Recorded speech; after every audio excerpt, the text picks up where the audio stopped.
primero voy a comenzar con los conceptos clave de qué se tratan los grafos, ¿no? De toda la teoría que existe detrás, cómo fue que fue surgiendo.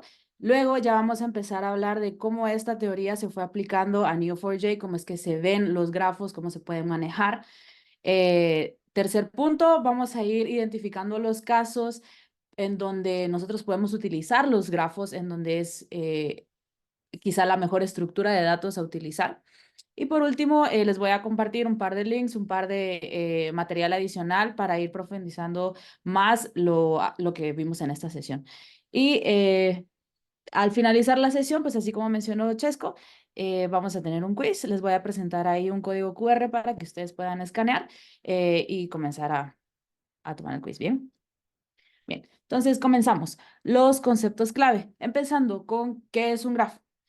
En términos más o menos simples, es un conjunto de objetos que van conectados por una o más aristas. En términos todavía más simples, son cosas que nosotros queremos conectar. Queremos entender esas conexiones y esas conexiones nos van a decir algo sobre esas cosas que estamos conectando. Bien.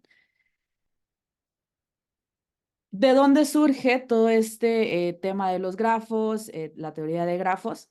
Surgió con el problema de los 7 puentes de Königsberg.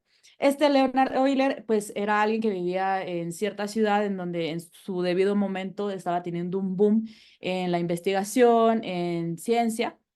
Entonces, surgió este problema. Königsberg era una ciudad que, pues, como vemos ahí, está eh, tiene un río que va pasando y va dividiendo la ciudad en ciertas regiones y para poder cruzar de una región a otra se tenían puentes. Entonces, este problema planteaba, ¿cómo puedo yo cruzar o pasar por toda la ciudad, pasando por cada puente una única vez y regresando al mismo punto en el que yo partí? Entonces, ¿cómo fue que lo plantearon? Como ven en esta imagen que tenemos ahí, que es pues una un poco más simplificada de la imagen anterior, que es el mapa de la región, vemos que en esta imagen tenemos 4 principales regiones que nos van a conectar entre los puentes. Entonces tenemos esta, la norte de acá, tenemos la sur, tenemos la que está en medio de los ríos y que está completamente desconectada de los demás, y tenemos esta de acá. Entonces son 4 regiones, cada una de las regiones tiene ciertas conexiones con las demás.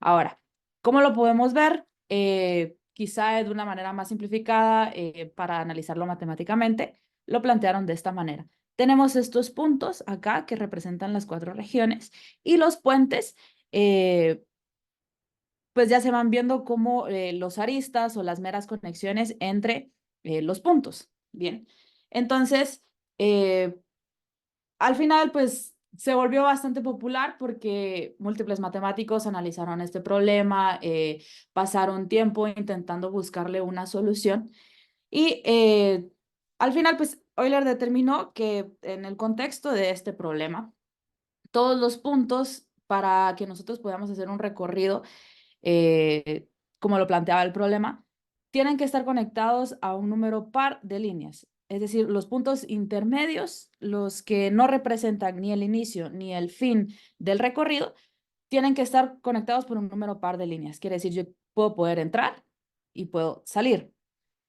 También, de otra manera, esto significa que los puntos iniciales y finales, que pues al final es el mismo, tienen que estar conectados por un número impar de líneas, porque yo puedo poder entrar, salir y quizá volver a entrar. ¿Bien?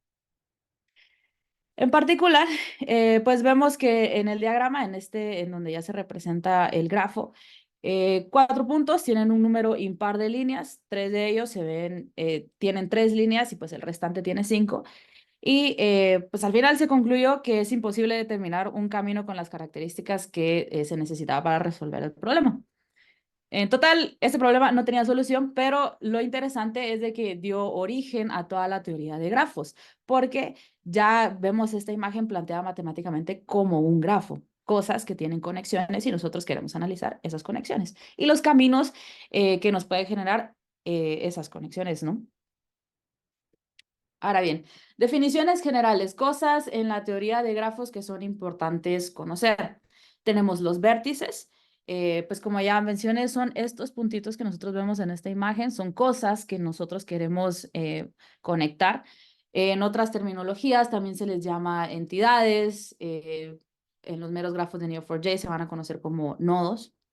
También tenemos los aristas, que son las conexiones entre estos puntos, entre estos vértices, distintos tipos de aristas adyacentes, paralelas, cíclicas. Por ejemplo, las cíclicas son aquellas que parten de un vértice y regresan a ese mismo vértice. Las paralelas son aquellas que pues entre ciertos vértices se van a ver de manera paralela. Y los caminos. Los caminos son, digamos, de un punto hacia otro, todos los puntos intermedios que tiene que pasar. Por ejemplo, si yo quisiera llegar de este punto a este punto, tengo que pasar por este camino. Eso es lo que representa. Bien. Ahora, tipos de grafos. Hay muchísimos. Aquí solo puse un par. Tenemos simples, multigrafos, dirigidos, etiquetados, aleatorios, planos, entre otros. ¿Qué los diferencia? Los diferencia la manera en la que yo voy a analizar esas conexiones y en la manera en la que me voy a mover y recorrer el grafo en su totalidad. Por ejemplo, acá tenemos un grafo dirigido, tenemos los distintos puntos, pero algo particular es que estas conexiones tienen flechitas. Esas flechitas nos indican dirección. Quiere decir que yo me puedo mover en cierta dirección de un lado a otro y no puedo ir al revés, a menos que tengamos una conexión que indique que yo pueda regresar. Entonces, por ejemplo, acá yo puedo moverme nada más del 1 al 2, pero no puedo moverme del 2 al 1, porque es un grafo dirigido. Luego tenemos multigrafos. Los multigrafos nos permiten tener múltiples conexiones entre los vértices, incluso conexiones cíclicas. Aquí vemos que en el nodo A hay una conexión que va desde el mismo hacia el mismo. Y que para A y C tenemos 3 conexiones, las 3 son dirigidas, pero esto no lo vemos, por ejemplo, en los grafos dirigidos, en donde hay una única conexión de un lado a otro. Incluso los grafos etiquetados. Estos se usan bastante para indicar o darle una fuerza a esas conexiones que me van relacionando nodos. Por ejemplo, piensen en Waze. Si nosotros quisiéramos saber el el mejor camino para tomar desde zona 15 hacia la Roosevelt, por ejemplo, Waze nos va a mostrar distintas rutas, ¿sí? ¿Cómo es que Waze sabe cuál es la mejor ruta? Quizá para los caminos que me van conectando ciertos puntos que va tomando Waze de referencia, les va poniendo un peso. Esos pesos pueden representar múltiples cosas. Puede ser la cantidad de tráfico que hay en ese momento, la cantidad de metros que hay que recorrer, el tiempo que me voy a tardar, etcétera, etcétera. Entonces, al final, él me va a dar el camino que él estimó que es el más conveniente. Puede ser que sea el más corto, el que menos tiempo me vaya a tomar, el que no pase por zonas rojas, etcétera. Entonces, bastante útiles estos grafos etiquetados. Ahora, ¿cómo es que toda esta teoría y estos conceptos que acabo de explicar se van aplicando a los grafos en Neo4j? Tenemos conceptos bastante similares, nada más que tienen otros nombres. Algunos que son un poquito nuevos, ¿bien? Tenemos los nodos, que son las entidades o las cosas que nosotros vamos a ir conectando en nuestro dominio de datos. Estas cosas pues son de nuestro interés y vamos a poder agrupar, relacionar, categorizar, etcétera. Luego, los tipos o labels que nos van representando roles o categorías de los nodos. ¿Sí? Cada nodo puede tener más de una categoría, puede tener más de un label, y estos labels pues nos dan más información de qué es lo que representan esos nodos o esas entidades. ¿Bien? De ahí tenemos las propiedades que se usan para representar atributos o cualquier otra información adicional como metadatos, para que nos den mayor contexto de cada instancia y nos vayan separando de los demás. Por ejemplo, yo tengo en mi grafo, tengo 10 nodos que son de tipo persona, pero yo quiero poder identificar cada nodo en específico. Entonces, como propiedad, yo les puedo dar a esos nodos un primer nombre, un último nombre, una dirección, edad, un identificador incluso, que sería un número único que va separando cada nodo. De ahí tenemos las relaciones. pues estos vendrían siendo los aristas que ya mencionamos previamente. Van expresando conexiones entre entidades y nos dan más contexto sobre estas entidades. Quiere decir, esto es lo que le va dando estructura a nuestro dominio o a nuestro grafo como tal. Por lo general, las relaciones son asimétricas en el mundo real, es decir, hay una conexión de un punto a otro de manera dirigida. Es posible que tengamos una conexión al revés, eh, pero cuando es así, cuando las relaciones son bidireccionales, en los grafos en Neo4j se configura la relación para ignorar la dirección, en lugar de usar dos conexiones. Es decir, en lugar de tener un multigrafo, múltiples conexiones de uno a otro, podemos tener una única conexión y si no le ponemos dirección, entonces pues ya se entiende de que es una conexión bidireccional. ¿Bien? Y por último, las relaciones y los nodos también pueden tener propiedades, pero estas son opcionales, es decir, no, las propiedades, como les mencioné, nada más nos van dando más información sobre estas entidades, pero no son obligatorias.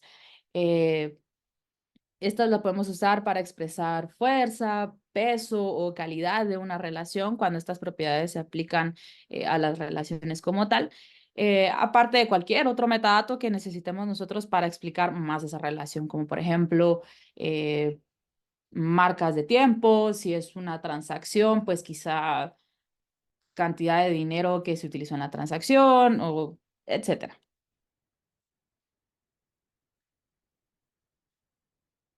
Bien, ahora, ¿cómo es que todos estos conceptos se van aplicando? Y ya lo vamos a ver eh, de manera gráfica para los grafos en Neo4j. Bien, tenemos los nodos, tenemos un nodo Jane y tenemos un nodo auto o carro.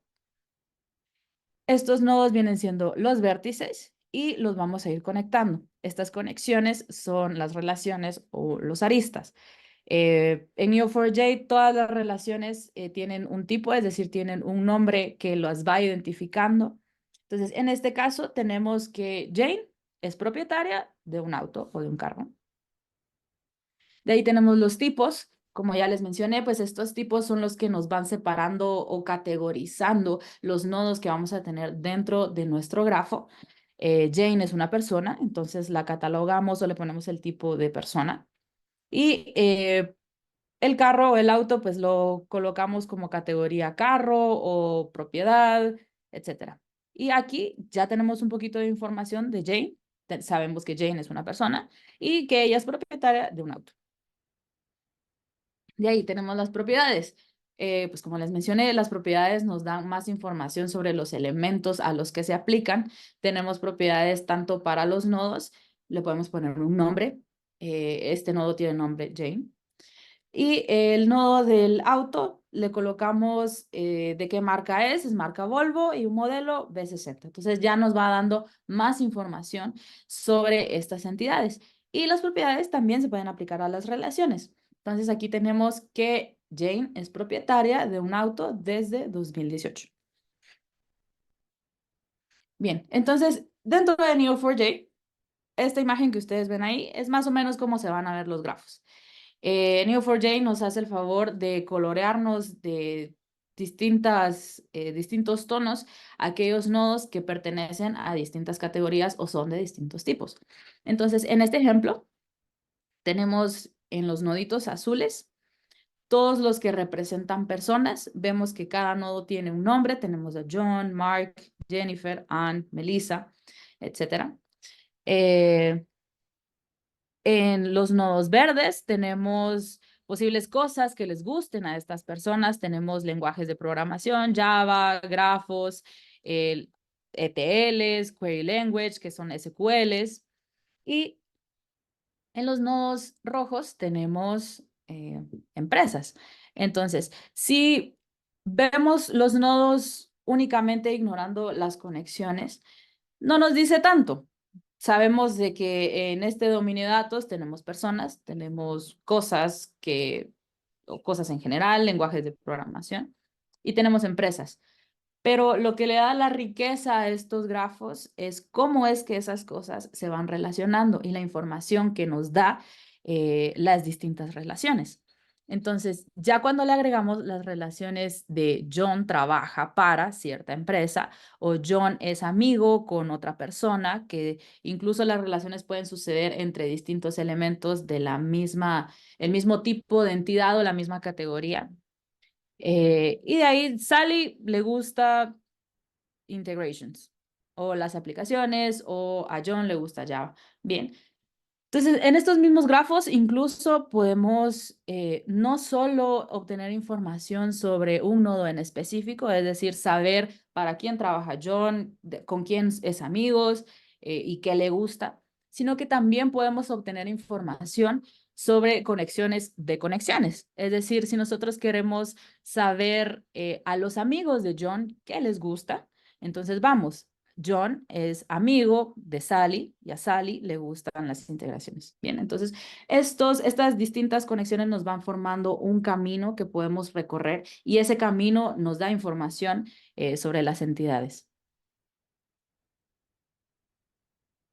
Ahora, claro que la imagen que les acabo de mostrar es bastante simple, es un grafo bastante simple, chiquito y fácil de ver, fácil de entender. Pero en la vida real, las bases de datos en los grafos o con los grafos no se ven tan simples, ¿no? Van creciendo muchísimo y tenemos muchísimos nodos que se relacionan entre muchos otros, se relacionan entre sí. Y ya no es tan fácil solo verlo y decir, ah, bueno, de aquí me voy para acá, a este otro nodo, y este camino me va diciendo algo. A esta imagen, pues a simple ojo, no tengo idea de qué me dice.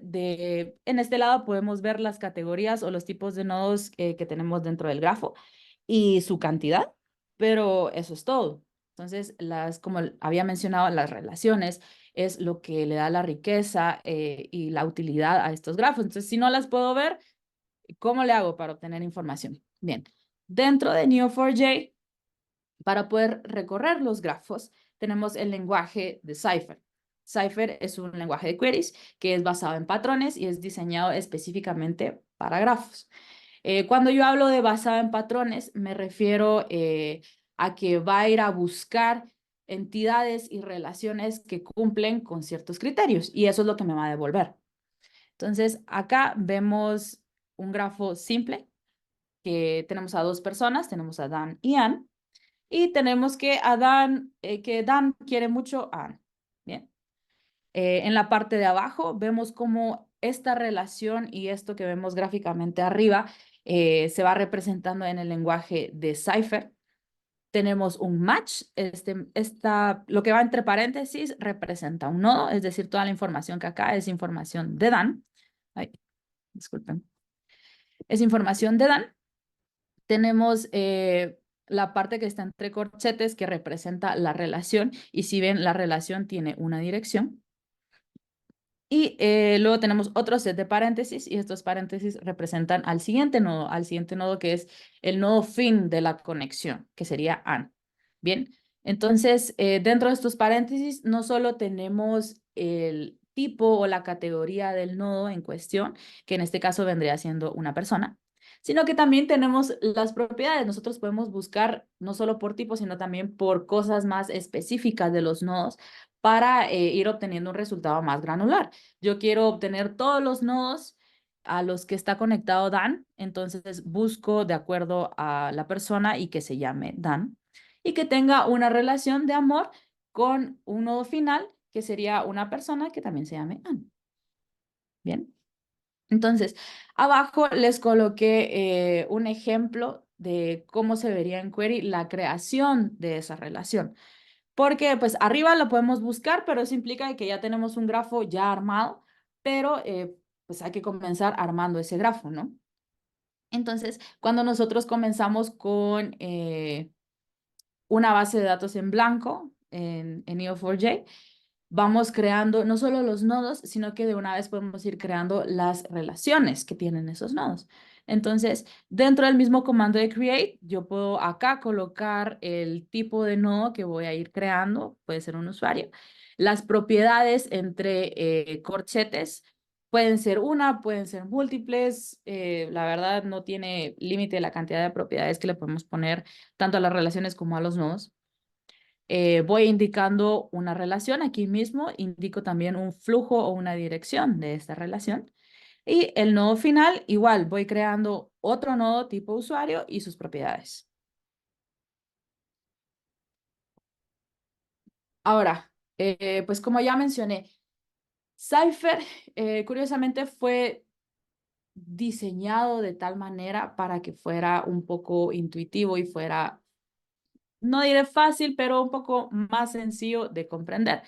De hecho, se parece mucho al lenguaje SQL. Entonces, si somos alguien que ya tenemos un background de manejo de todas las bases relacionales y todo en SQL, nos sería un poco más sencillo poder entender cómo se maneja Cypher.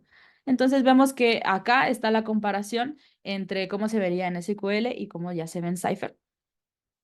Bastante similar. Tenemos la cláusula where para hacer filtros dentro de nuestra búsqueda. Los select, que van siendo las cosas que me va a devolver ese query o lo que yo voy a poder ver en mi resultado. En SQL es un select, en Cypher es un return. Y pues acá los matches y los froms que van siendo elementos de mi base de datos. ¿Sí? Ahora, ¿por qué usar grafos versus otras cosas como bases de datos SQL, no SQL? ¿Y qué ventajas nos dan? Tres puntos principales. El primero y el más importante y la razón quizá por la cual se ha vuelto tan popular o ha tenido tanto boom este tema de los grafos es el performance. Cuando nosotros utilizamos bases de datos relacionales, vamos observando que entre más crece nuestra base de datos, se impacta el performance o los recursos que necesita para poder ejecutar queries, especialmente cruzar datos entre tablas, es decir, queries que van a ser join intensive. Yo necesito left joins, puede ser incluso un cross joins. Para alguien, si alguien por acá pues ha manejado bases de datos relacionales con tablas muy voluminosas, si yo quisiera hacer un cross join entre esas dos tablas, necesito software y hardware especializado para este tipo de operaciones para hacerlo de manera distribuida, porque si yo lo quisiera hacer en una única máquina, lo más probable es que se tarde horas o que incluso ni termine, que se quede sin memoria y que solo me falle el proceso. Entonces, cuando estas tablas o estas bases de datos van creciendo, se vuelve mucho más difícil poder identificar y manejar las relaciones que tenemos entre las tablas. Algo irónico porque pues vienen siendo tablas relacionales, pero resulta que los motores de manejo de este tipo de bases de datos no manejan muy bien las relaciones como tal. Ahora, con los grafos, el performance tiende a mantenerse relativamente constante, porque cuando yo hago mis queries, no es que me vaya a agarrar todo el grafo y sobre él aplique el query, sino que las búsquedas se van localizando en una porción del grafo, en una porción específica, y esa es la que me va a ir buscando. Entonces, como tal, el tiempo de ejecución de un query para un grafo va a ser proporcional al tamaño del subgrafo atravesado para poder devolver los resultados. Es decir, si voy buscando una conexión muy pequeña, es decir, obtengo nada más un nodo específico que está conectado a otro nodo específico, la query va a ser bastante sencilla, nada más me va a ir a buscar ese nodo en específico. Ya a nivel, digamos, a muy bajo nivel, la manera en la que se guardan estos grafos en las computadoras o en las bases de datos tiene una manera particular o específica para almacenarse para que rápidamente podemos identificar los nodos y la información que tienen esos nodos y las relaciones. Ok, punto número 2, flexibilidad. A diferencia de otras bases de datos como las relacionales, no es necesario que nosotros definamos un esquema o una estructura de datos específica antes de crear un grafo, diferente a las tablas, porque cuando yo creo una tabla tengo que definirle un esquema, la cantidad de columnas, cómo se van a llamar esas columnas, los tipos de datos que van a manejar esas columnas. Entonces, para los grafos, esto no es necesario. Sí, yo puedo irle metiendo categorías y más tipos de datos y relaciones y conexiones conforme pase el tiempo. No lo tengo que hacer antes de crear mi grafo, sino que mi grafo puede ir creciendo tanto en tipos como en números conforme yo lo necesite. ¿Sí? Entonces, gracias a esto, nosotros ya no tenemos una necesidad tan fuerte para diseñar exhaustivamente nuestro modelo previo a implementarlo. Nada más pues puede ir creciendo y evolucionando conforme se necesite. Y último punto, agilidad. Los grafos, por naturaleza, como ya mencionamos, son flexibles y esta flexibilidad permite que nosotros podamos desarrollar aplicaciones con menos restricciones a considerar. Precisamente porque no se deben definir esquemas, podemos ser más ágiles en nuestro desarrollo y enfocarnos en las evoluciones de las necesidades del negocio. Es decir, nuestro grafo puede ir creciendo y cambiando y ser refactorizado conforme el negocio lo necesite y pues así se va adaptando, ¿no? Ahora, ¿cómo nosotros podemos identificar casos en donde es bueno utilizar grafos y casos en donde probablemente podemos analizar otro tipo de estructuras de datos? Bien, tengo 4 casos. Caso número 1, el problema o lo que nosotros estamos intentando modelar involucra entender relaciones entre entidades. Por ejemplo, acá tenemos un grafo, tenemos clientes que van comprando productos, estos productos son parte de una categoría. Entonces, si las relaciones o las maneras en las cuales se conecta nuestra entidad es tan importante como la información que tiene la entidad misma, sería bueno utilizar un grafo. Porque, por ejemplo, si yo quisiera saber eh, cuál es el tipo de producto o tipo de cosa que Lisa tiende a comprar más. Entonces, en este grafo yo lo puedo obtener. Sí, tengo el cliente Lisa que compró un producto de cierto tipo, es una t-shirt, y esta t-shirt es parte de cierta categoría. Entonces, si yo tuviera múltiples conexiones de Lisa hacia un producto, yo podría ir contando cuántos productos pertenecen a la misma categoría y que tienen como cliente Lisa. Entonces, así voy agrupando mis resultados y al final puedo obtener cuántos productos de un mismo tipo fue comprando Lisa. Entonces, para estos escenarios, como casos de usos que son aplicables, tenemos recomendaciones, detección de fraudes, identificar duplicados, linajes de datos. Recomendaciones, por ejemplo, pensemos en Netflix. Yo no sé si les ha pasado, a mí me ha pasado, que nosotros tenemos un cierto gusto de cosas que vemos en Netflix, cierto tipo de películas, cierto tipo de series de TV. Y de repente Netflix nos dice recomendados para ti y vemos un listado de películas o series que no se parecen en nada a lo que nosotros ya hemos visto. Por ejemplo, si yo soy una persona que le gusta mucho ver películas de Marvel, series de acción y de repente Netflix me recomienda un anime. No tiene nada que ver con mi historial ni cosas a las que yo les he dado like. Entonces, ¿por qué es que Netflix me está recomendando esto? Porque no ve nada más el primer nivel de conexiones, es decir, cosas que a mí personalmente me han gustado, sino que puede ver sino que también puede ser que esté analizando cosas o relaciones a otros niveles, como por ejemplo, gente que tiene los mismos gustos que yo, ¿qué otras cosas les ha gustado? ¿Qué otras series ha visto esa gente que también ha visto el 80% de las mismas series que veo yo? Entonces puede ser que incluso ese anime me termine gustando. Pero porque Netflix lo supo porque no fue analizando nada más cosas que están conectadas directamente a mí, sino que también conexiones entre esas series con otras personas, otras entidades. De ahí tenemos detección de fraudes. Eh, la verdad, los grafos vienen siendo muy útiles en el análisis de detección de fraudes, por lo mismo que nos da información sobre cómo se relacionan esas cosas que estamos modelando. Por ejemplo, si vemos que estamos modelando una red de personas y de transacciones, por ejemplo, o de negocio, una red que modele un negocio, si vemos que esa red está creciendo exponencialmente y muy rápido, Esto no es normal. Las empresas cuando crecen van sumándoles empleados, van sumándoles ubicaciones de manera gradual a lo largo del tiempo, es decir, van creciendo de manera lenta. Si un negocio crece muy, muy rápido, usualmente puede ser de que ese flujo de dinero que va entrando para poder soportar ese negocio eh, es un signo de alarma, ¿no? Puede ser de que no sea dinero legítimo, entonces nos van dando estas alertas. Incluso también si lo vemos del lado de lavado de dinero, ¿qué pasa si nosotros tenemos una red o un grafo que nos va modelando transacciones?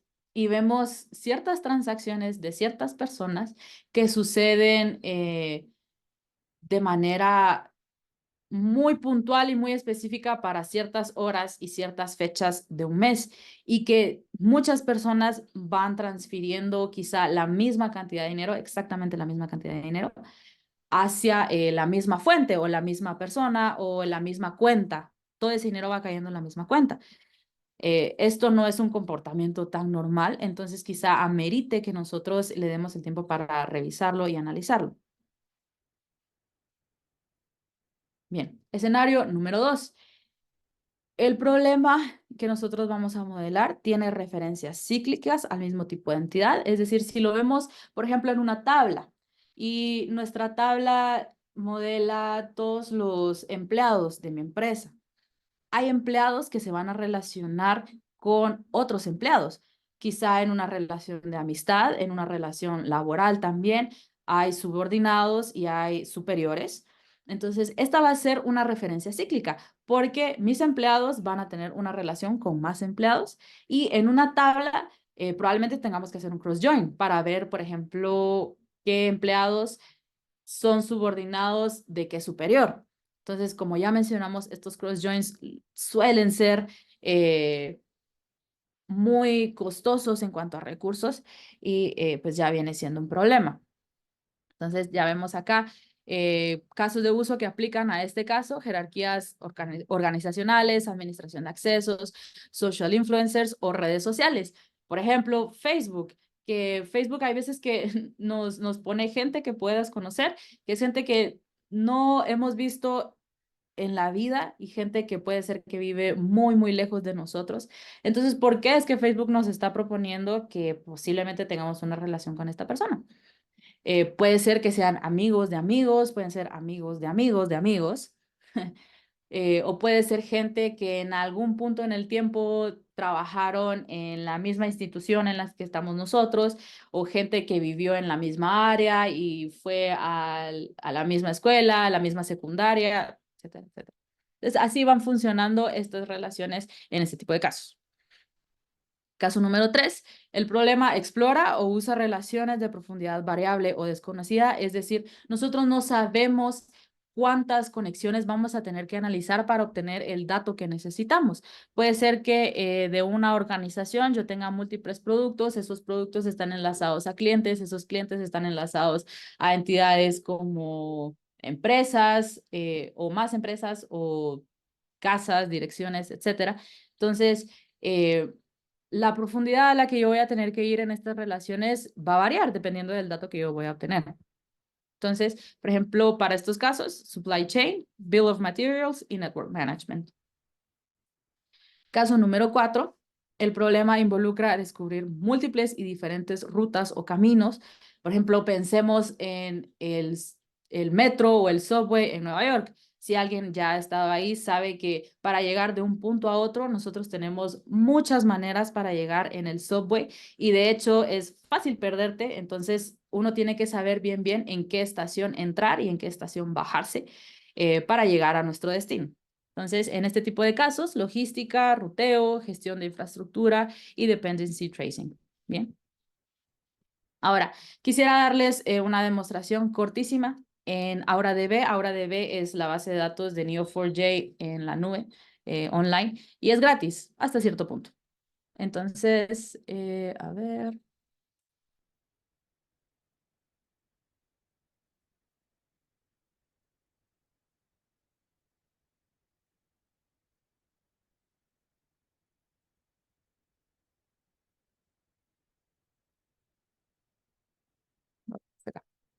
Bien.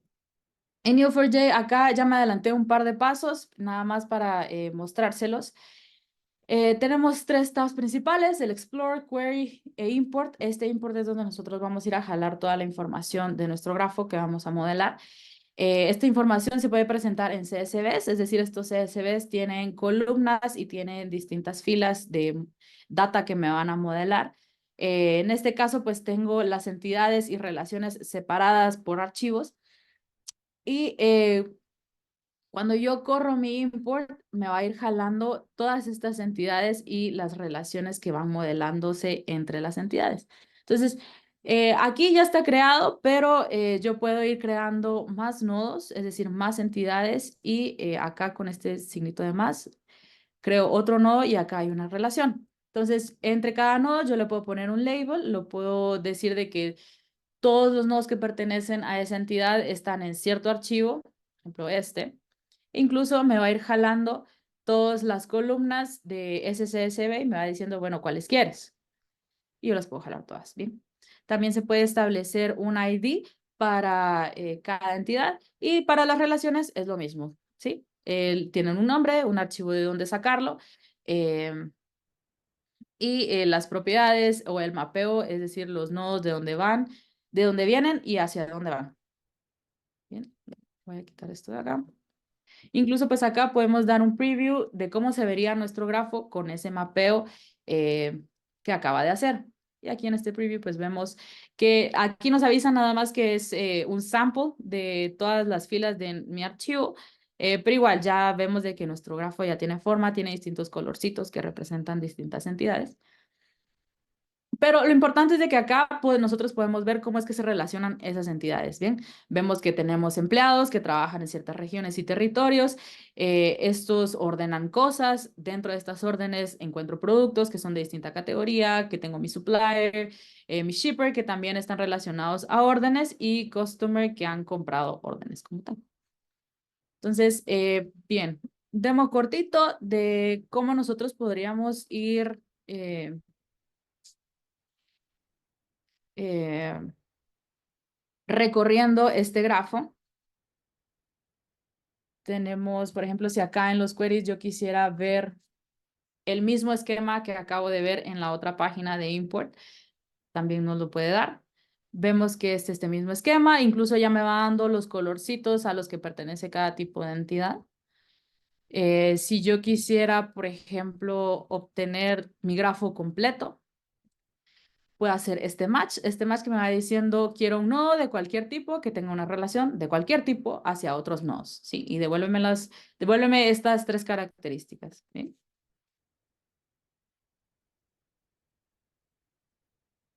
Y aquí ya tenemos nuestro grafo completo. Hasta cierto punto, porque tiene un límite de 1000 nodos para mostrar. Vemos que tenemos 1104 nodos, entonces hubieron un par que se saltó, pero en su buena mayoría, en su buena parte, ya tenemos pues nuestro grafo acá, que es bastante completo, bastante grande, entonces puede ser que no se entienda de entradita, pero por lo menos ya lo vemos, ¿bien? Luego, yo quiero hacer queries más granulares, más específicas. Por ejemplo, quiero que me devuelva 25 nodos que pertenezcan a la categoría de territorio. Entonces, territorio ya vemos acá, tenemos New York, tenemos Savannah, Hollis, Cambridge, etcétera, que son territorios dentro de ciertas regiones. Ahora, si yo quisiera, por ejemplo, qué trabajadores están en qué territorios, sería un match de este tipo. Quiero todos los nodos que sean de tipo trabajador, que tengan una relación in-territory, que trabajen en cierto territorio, hacia nodos de territorio, ¿sí? Y que me devuelva estas tres cosas que ya establecí. Bien, que tengo un límite de 25, nada más para... Ah, bueno, la dirección está equivocada. Acá. Y ya tenemos acá. Entonces, en el centro tenemos nuestros empleados. Estos empleados trabajan en regiones y así vamos viendo la red que se va formando, quizá cada uno por separado para cada uno de los trabajadores. ¿Bien?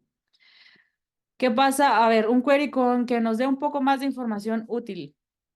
Yo quiero todas las órdenes y productos que están relacionados a cierto trabajador que vendió. Es decir, mi trabajador pues es alguien de marketing, alguien de ventas, y yo quiero saber toda la información o todo lo que ha vendido esta persona. Y relacionado a eso que ha vendido, ¿quién es mi supplier? Bien, le voy a poner un límite de 25. Entonces, aquí ya vamos viendo un grafo que nos da un poco más de información. Aquí tengo mi trabajador, que es de nombre Margaret, apellido Peacock.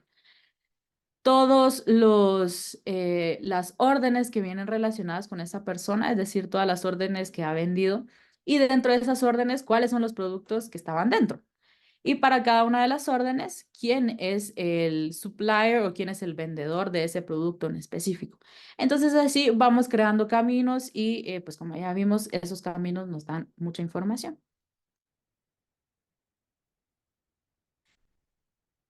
Bien, entonces ese fue un demo cortísimo de cómo nosotros podemos manejar grafos dentro de Neo4j.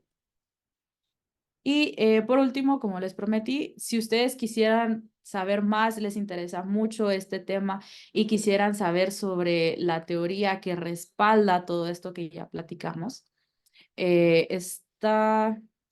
me saltó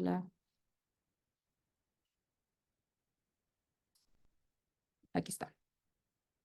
Bien, tengo estos enlaces que ustedes pueden visitar. La verdad es que Neo4j es una comunidad bastante grande y es open source, es decir, no necesitan licencias ni nada para poder utilizar Neo4j de manera eh, de prueba. Eh, y Neo4j tiene muchísimo material para que nosotros podamos aprender. Tiene libros, tiene videos, incluso tiene laboratorios que ellos nos dan para que vayamos aprendiendo más de esta tecnología. Entonces, muchas gracias a todos por acompañarnos el día de hoy. Eso fue todo por esto.